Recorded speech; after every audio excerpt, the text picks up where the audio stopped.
समय की बात है, जंगल के पास एक लकड़हारा रहता था।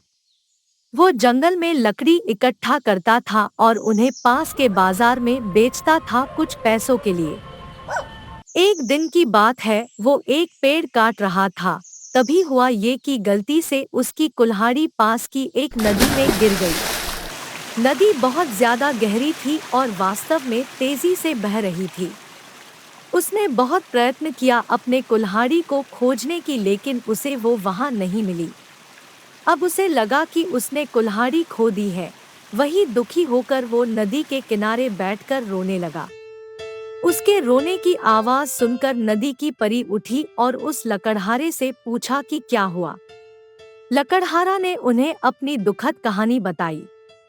नदी की परी को उस लकड़हारे के ऊपर दया आई और वो उसकी मेहनत और सच्चाई देखकर उसकी मदद करने की पेशकश की।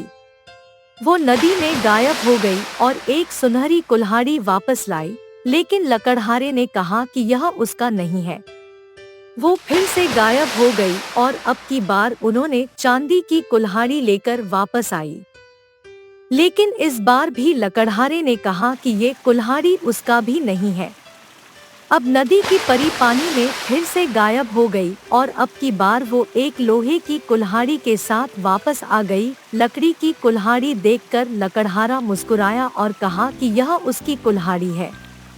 नदी की परी ने लकड़हारे की ईमानदारी से प्रभावित होकर उसे सोने और चांदी की दोनों कुल्हाड़ियों से भेंट किया।